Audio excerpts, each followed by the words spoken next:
based off of what we read. We're supposed to imagine that we're all bankers at the Super Saturday and ask them to vote on which 2 candidates that you would hire. So what would you guys, or who would you choose?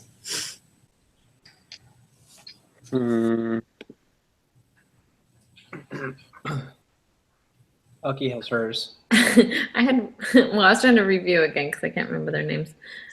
So there's Natalia Martin. Natalia is the one who has had like all the financial history behind her. I was leaning towards her. I felt like she had good background and experience. The only downfall was her English, but I don't know. I think you could get past that. But so I was leaning towards her, and then one of the boys. I think mine was Andy Sanchez. Yeah. Was at UCLA or USC and had UCLA? studied economics at UCLA. Yeah. Mainly because he kind of demonstrated that he was a self-starter. He's obviously taken initiative to start his own business in the past. I don't know. That was my opinion. They were concerned about his grades. That's all right. Yeah, but he actually had the highest GMAT score, and I actually liked Andy too. I think his reasoning for his grades was the fact that he was focusing on his business, and I don't see any problem with that. Yeah. When you have the highest GMAT score, I'm thinking you're smart. I agree. Yeah. I thought Andy as well, and maybe the military guy. Martin. I think is that Martin? Yeah. Yeah. Was that the one they were worried about leadership? Yep. Well, and I also think they were worried that he was like looking at too many companies and he might try to pit them against each other. And I was kind of going between Natalia and Ken, but this case study for a class a year and a half ago. But after reading our other Harvard Business review thing this week, I actually changed my mind about who I actually would lean towards Natalia. I thought you were going to say you had to read it over twice. I did. I did read it twice. I did reread it because it's been over a year since I've read it. I did read the case again, I promise. It was not sinking in for me. I was like, this is not, I don't know. It just didn't make a ton of sense. Do that, though. Yeah. You almost have to like sneak down to the bottom to like see what are they like wanting us to examine. I don't know. I feel like they give so much and it was a different perspective, but I actually saw more flaws in the interviewers. Oh, true. yeah. This is kind of off topic, but did anyone take the quiz for this reading? Not yet. Is Not it yet. hard? Not yet. I think there's something wrong with the quiz because the wording of it is just awful. Oh, great. I took the other quiz and I didn't bomb it, but I was like, dang it, people sneaking in crazy little words that are just changing the meaning and ugh. Yep.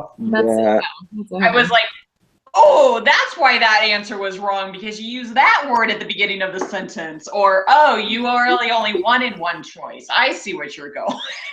Don't tell me I haven't taken it yet. I'm not telling you. That's cheating. Don't tell me. Well, I think he's going to edit it because one of the questions wasn't even a question. It was supposed to be an answer for another question. So there literally wasn't a question. What? So I was like, I don't know. I didn't know what he meant by people couldn't get in last week's quiz. I was like, I didn't have a problem with last week's quiz. Mine went in fine. Yeah, I didn't have a problem with last week's. This week I did, however. Dang it, give me the grade for this week's quiz. Yep. Okay, Jesse, we've completely taken over the. You're okay. Give it back to Jesse. So yeah, we were just talking about who we would vote for or who we'd hire, the 2 top candidates. Who would you pick for your two top For my candidates? 2? I really like the guy that had the family. I know they were like, oh, he's too mature, but I thought he sounded like a good choice, even though he had a family. And then For the second choice, I think I liked the last guy with the low GPA. I'm all about the underdog.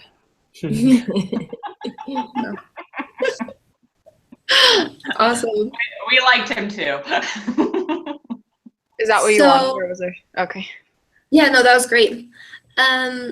So we're supposed to go through each of the 4 candidates, and well, we can already did that. Or why wouldn't we hire Natalia? We're gonna go through each one.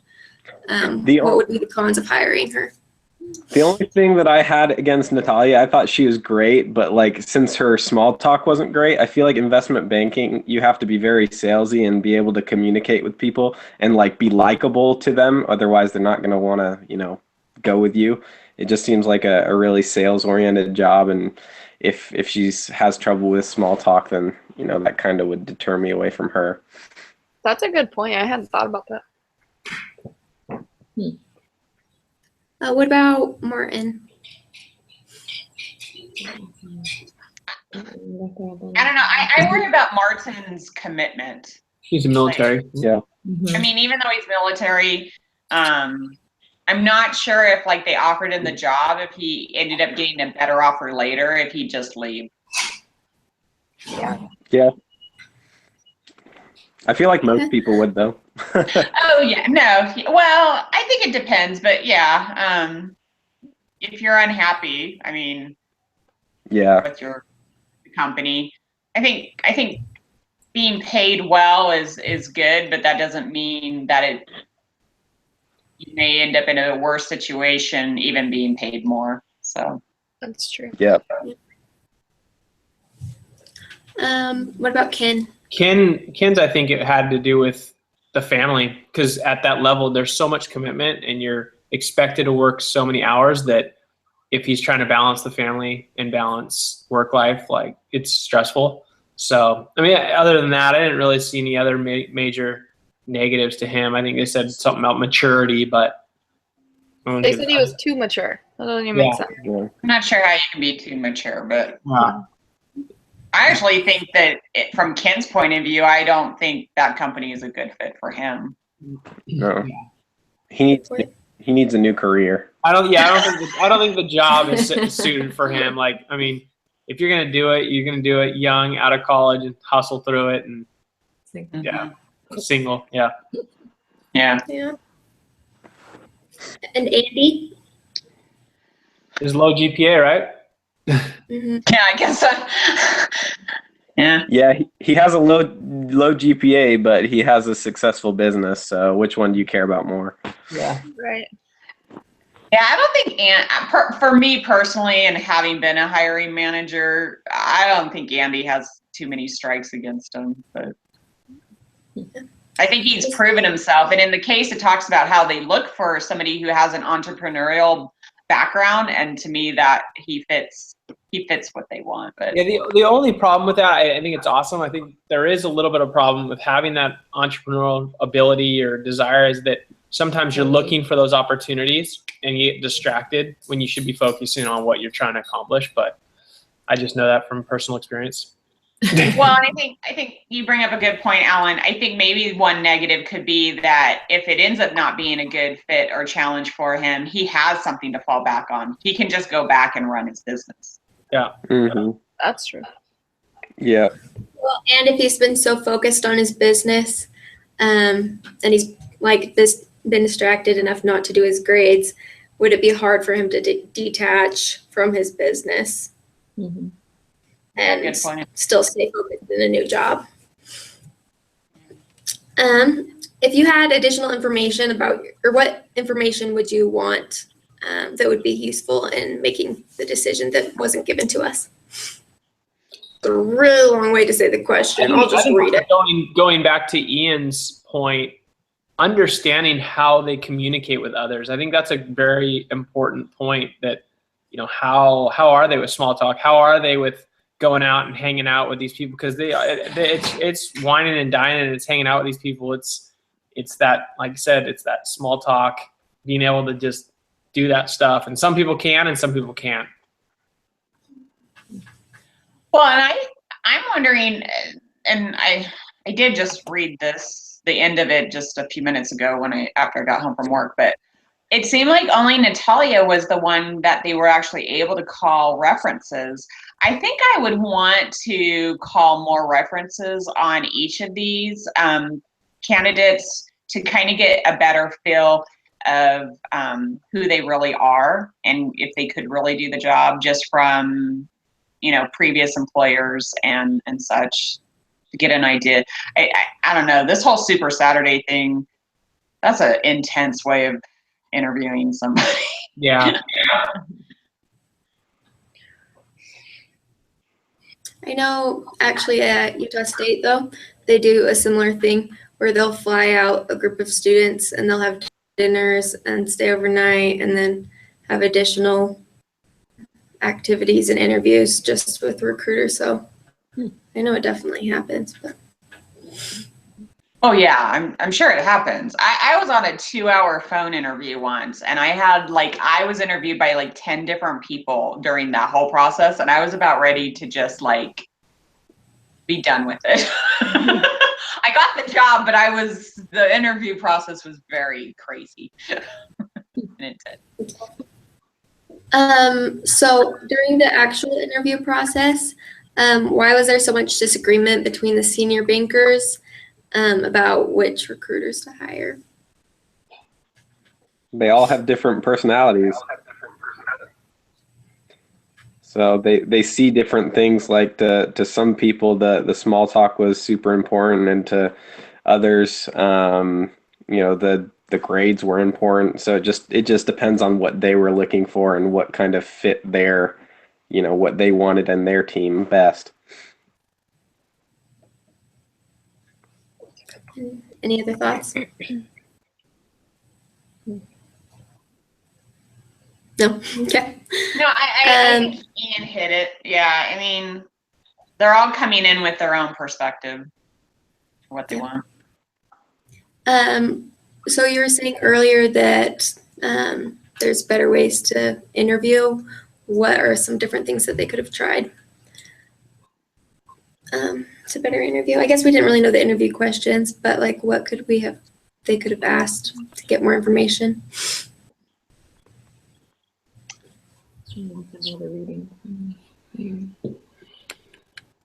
Well, I reflect on the Harvard business article we had to read this week, and I think that idea of behavioral questions, like actually asking them. But again, we don't really know what the questions were, so maybe they did ask those questions. Mm-hmm. Plus the hard thing, it's like asking, what would you ask? Well, I mean, you're going to ask the general questions, but yeah, I think you're right, Heidi. Is like, what was asked? We don't even know at this point what they were talking about. So what can we say we would do? I mean, obviously you're going to ask previous experience, situations, ask them a little bit about the personal life, but I mean, that's probably what was asked, Mm-hmm. What would you do in this situation? How would you react to this? I don't know. So maybe a different way to phrase it is, so are there better ways to learn about what the candidates than the traditional interviews tried?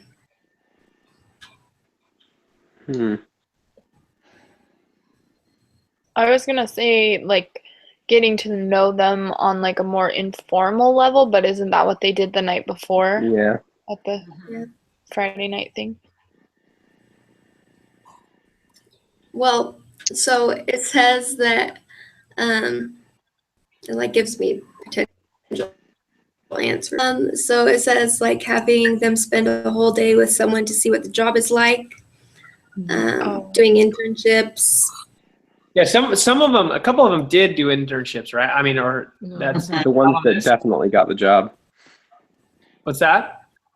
Yeah, so I don't think any of these 4 did the internships, but the ones that they definitely hired did. So I think they hired like 17 people, and some of them had already worked at the company, and then some were internships, and then these are just the 4 that they were trying to get the last person for. I mean, that would be my suggestion is instead give them a trial period, like bring them all on board and say you have a 90-day probationary period, And after 90 days, we're going to let whoever doesn't cut the mustard go. You know, it's like, we're going to give you a chance to prove yourself. That's how I would kind of do it.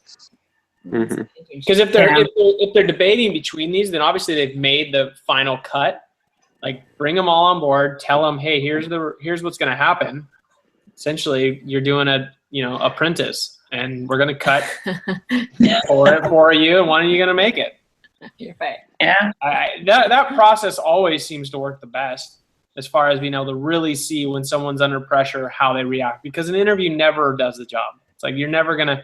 The only other thing you can do, like Heidi mentioned, is really do some research with the references and really dig in and see who they are and what they're all about. Awesome. So what are the criteria for choosing candidates at SG Cowan? Do you guys remember? Yeah, so they had specific ones where Sorry, my son just dropped my wife's phone in the toilet, so that's no good. oh Oh my god. Trying to keep him busy while we're on the call. I'm gonna get some rice. Hold on, I'm here. no. Oh no. Yeah. You're buying her a new phone. Yeah. I'm gonna be working hard for the next year. The door's open too. All right, so good. We're good. We'll figure it out. Sorry. So from the case, it talks about they hire for fit, that they've been an entrepreneur. They look for the human element, is what it says. They're creative. It's interesting, some of the things for a banker, but hey, who am I to judge?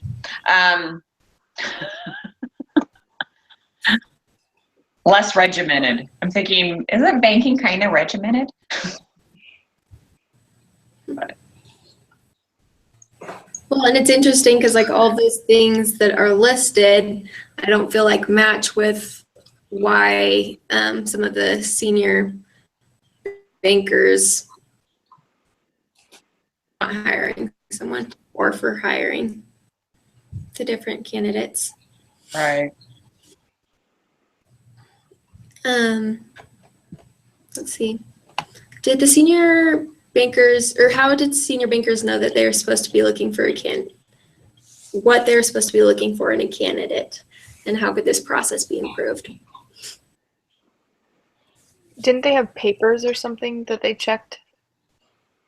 Like, there's some kind of like checklist kind of thing in front of everybody? Yeah, they did have 2 spots remaining. Oh no, what was it? Yeah, it's the very, very bottom page. It's the Exhibit 2. It has like interpersonal skills, leadership, technical skills, work ethic, overall rating. Yeah.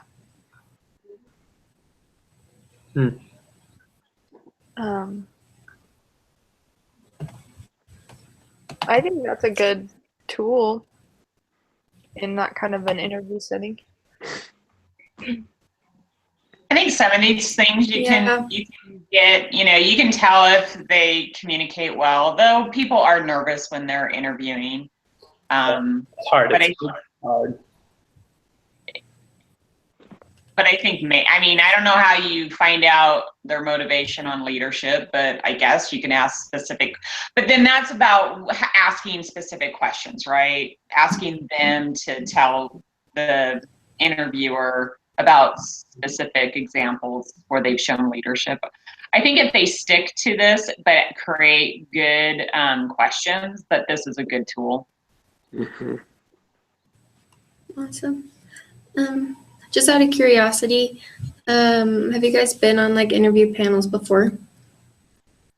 Well, being the interviewee or interviewer. I have. I've been a director and manager, so yeah.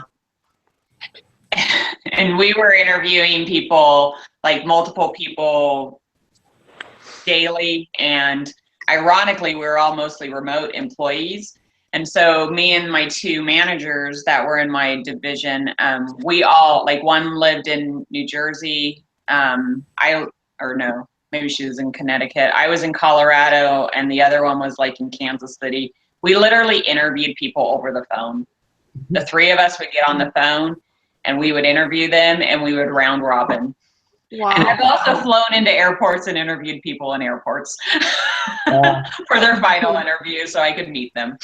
I'm like, I'm flying out to you. Can you just meet me at the airport? That's crazy.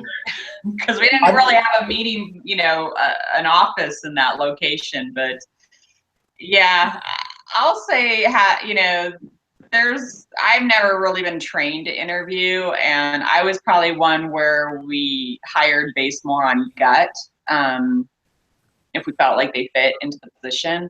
And again, just reading, I really learned a lot from that Harvard article. I saw a lot of things that I'm struggling with right now with my job and how my company's handled my hiring in the last year and my training and why I'm feeling kind of frustrated.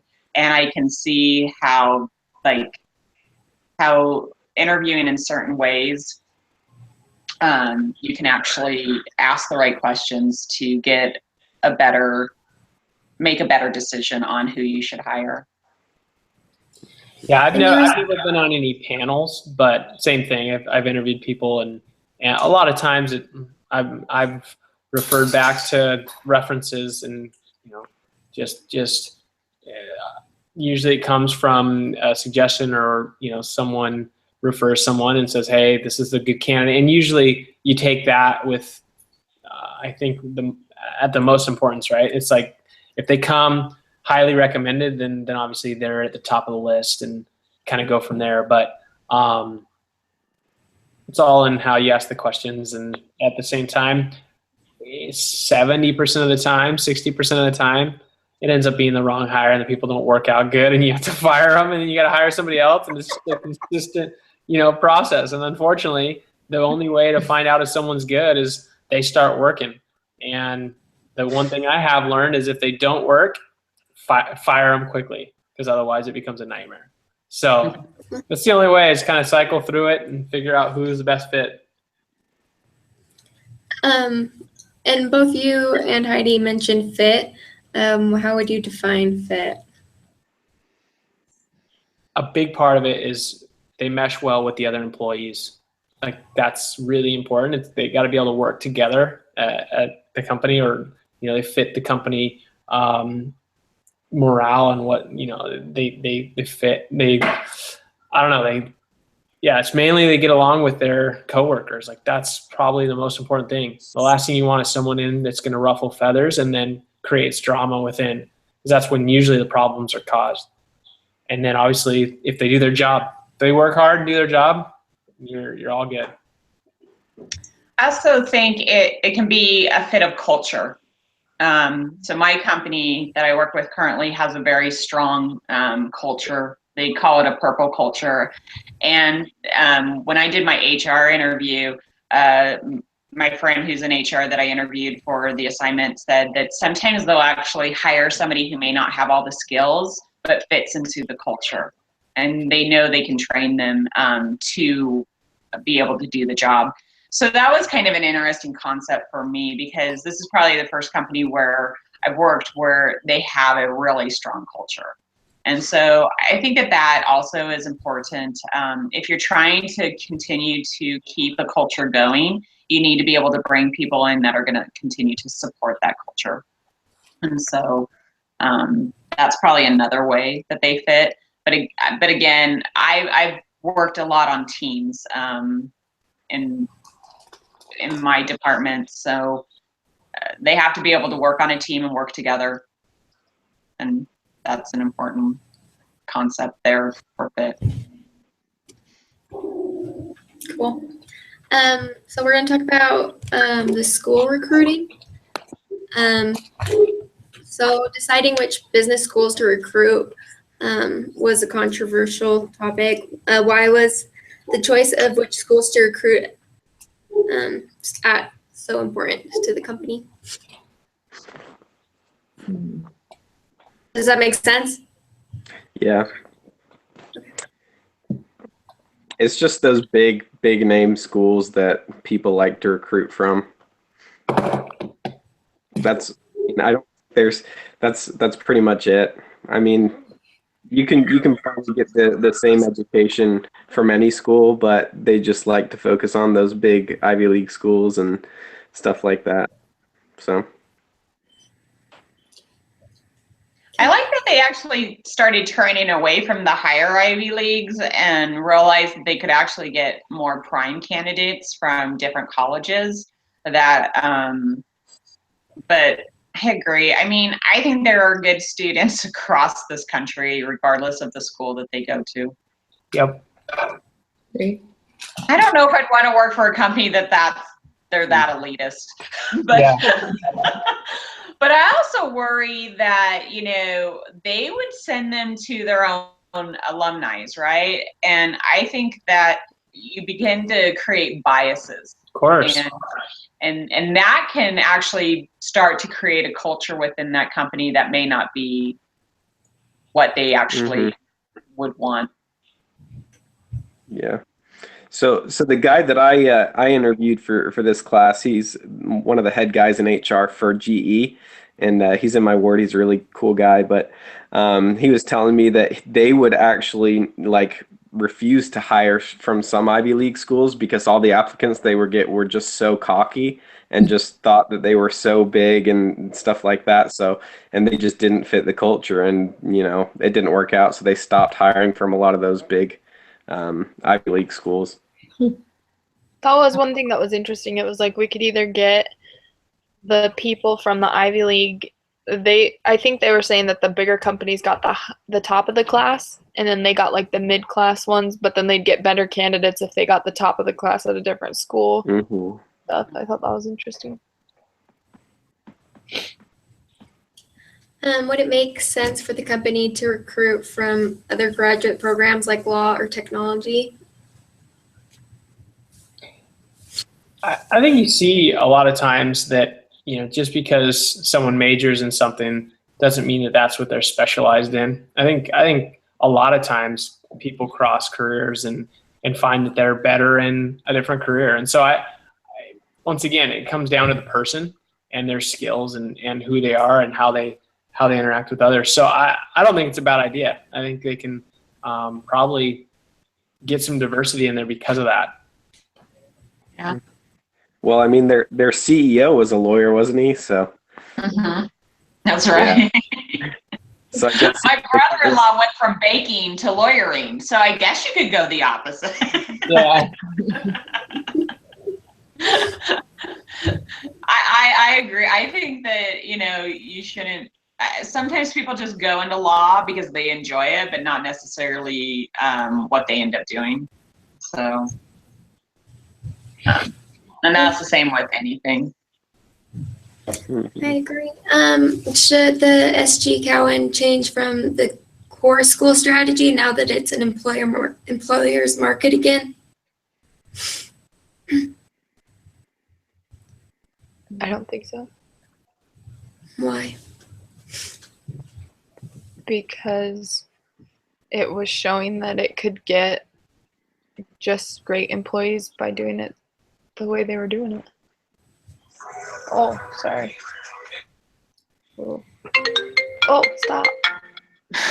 Sorry. They need you, Leah. I know. Oh my goodness. Yeah, I agree. I just think that probably the best thing that could have happened to them was to start to broaden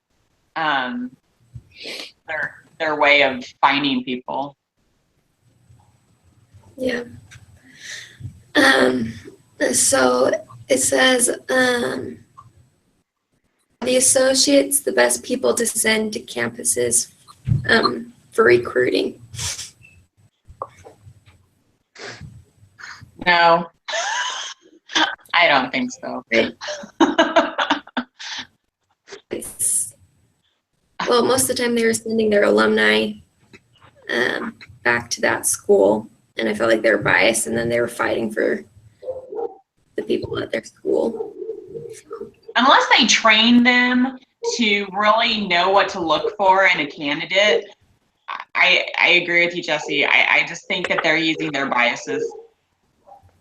I say they send them to their non-alumni. No. Switch it up.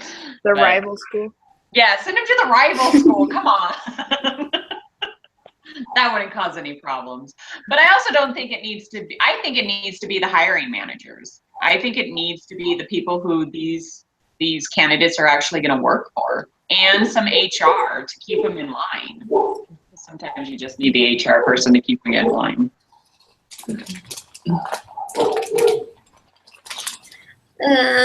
What do you guys remember what the self-selection process was? Was it self-selection? Yeah. Because it asked, what do you think of the self-selection process? But I don't even remember. I don't know what that is. Is that the same as like the self-starter? No. Those are the ones that would go and like talk to people at the university if they chose to after the person presented. You know what I'm talking about? How it said that some people would offer to, if they wanted to come up and talk to them after. Oh, like the people that would like fly out on their own money and talk to people? I think that maybe that's what I was talking about. And I just searched the whole document and nothing comes up with self-selection, but maybe it's referred to as something else in there. Well, we can skip that. Sorry. No, it's okay. I'm not good at this whole discussion later thing. Okay, so for the Super Saturday, okay, does anyone in their wards do Super Saturday like a craft sale? Is that just a Utah thing? Because every time I read it, I think of a craft sale. But We They do don't, it in Colorado. we don't have it in California. They call it a swap meet in California. Yeah. I told somebody about a swap meet. They didn't know what that meant. I was like, man, is that a They- 70s thing? They actually call it Sábado Gigante. No. Wow, I'm more north of you. I grew up more north from you. You're Yeah. closer to the border. I went to the Huntington Beach one. Come on. sorry, guys. Sorry, I just sorry. every time I read it, I think of a craft sale. So, what were the objectives of the Super Saturday? Hey, at least we all get along. What's the objective of the Super Saturday? Probably to get as many candidates in the door and, you know, to really try and knock it out. I think Mhm. rather than weed out bad. I look at it so not our bishop but another bishop did tithing settlement all in one day. So they do like a breakfast in the morning, have the ward come for breakfast, and then bang out all the tithing settlements in one day. Nice. So I picture that as like a Super Saturday. So that's what they do. They literally have like a big breakfast in the morning, and then like everybody lines up, and it's like brrr, and just knock it out. So it's pretty interesting. Yay or nay? Yay or nay? Yep. Well, I also think that it is kind of intensive, and I think maybe their thought process in it too is to have the employee or the potential candidate kind of experience that intensity that they might, The have to pressure. deal with in the job. Yeah. Do you guys have any other thoughts? Yeah. No. Okay. Do any of the objectives that we just talked about conflict with one another? Like trying to get them all done, or having Well, it all? the only thing it really, the issue it causes is being able to really get quality time with those people. So if you're trying to rush through them, I mean, same thing with the tithing settlement. It's like part of the reason for the tithing settlement is be able to meet with the bishop and go through these things and talk to him. Whereas if you're just trying to like Heidi said, yay, nay, like it kind of defeats the purpose a little bit. And so if you're really trying to find out if the right candidate is the person, like blowing through 100 people at a Super Saturday probably isn't going to get you there. So that's the downside. Maybe. So like speed dating. Yeah. I mean, it accomplishes the job. I just don't know how many of those. Sorry. I just don't know how many of those marriages last. That's all I'm Exactly. saying. How much can you really get to know a person in 2 minutes? Yeah. Do they ring a bell? It does Sorry, seem Lee. I think I cut you off. No, you're fine. It seems like they are trying to do it more quickly than efficiently. Mhm.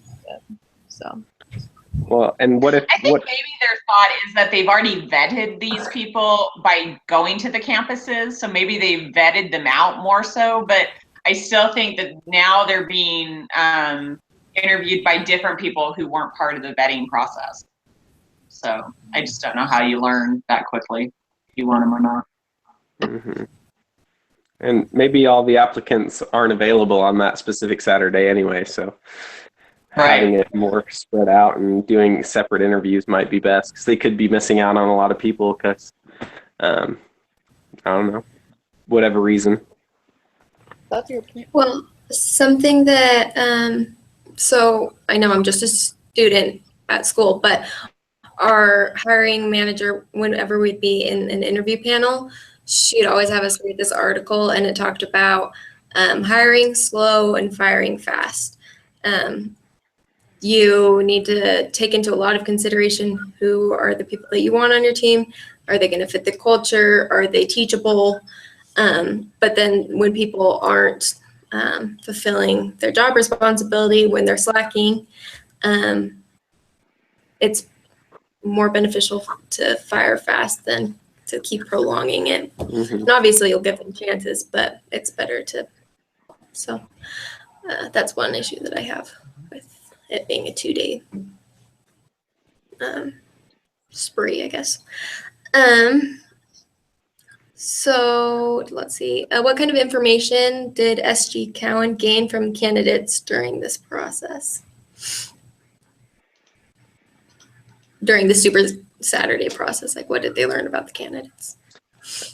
I guess we didn't get a whole lot of insight into like a lot of specifics. I guess they found from what we know, we basically would just know those little summaries of what they gave of the people, like the family and the entrepreneurship, bad grades, the speaking French. So we just know kind of like a cap of them, but I'm sure they had to ask more questions than just, their background and their grades and stuff like that.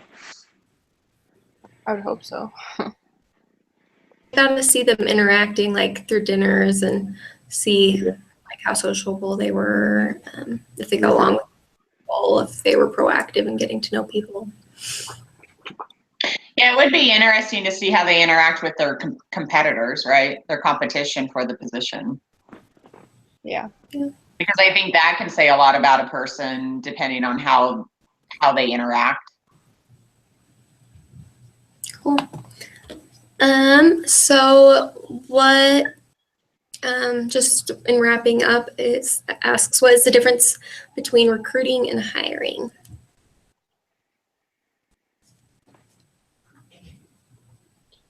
Is recruiting just short term? No, I feel like recruiting recruiting, gets you're them there. actually, you're trying to get them in the room. It doesn't necessarily mean, usually you're going after and finding out information about this person. And you're going after that person because they are someone that you want to hire. You already have kind of vetted them out and you know their history, and you're trying to bring them and sell them on the idea of coming to work for you versus hiring. Generally, the person's coming to you and saying, "Hey, I want a job." So that's the difference. Yeah. Would recruiting also be considered like, so if I'm a recruiting manager, then I post like on different channels, like the job opening, and I go to different schools. And so I'm like inviting people to come to us, right? Yeah. Yep. You're marketing the job essentially. What did you learn from this case about recruiting?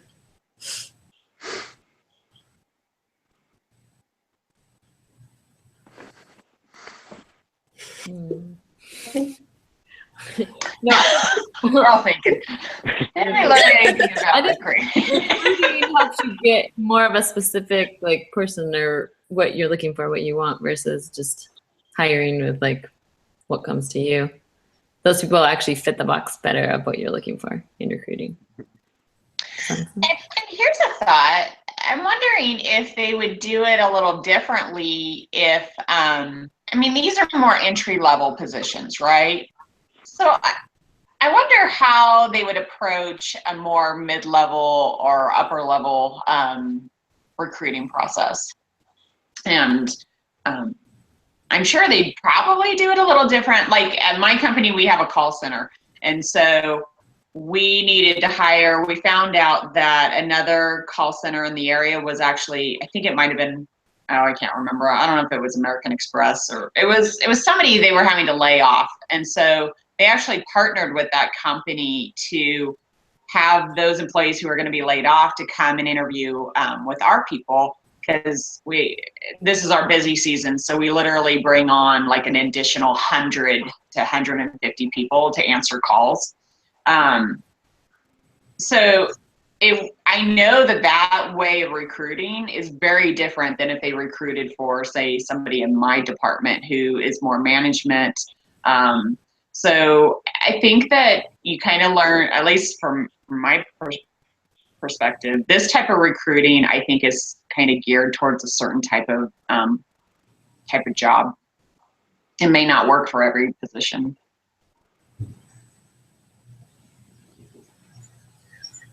Anything else?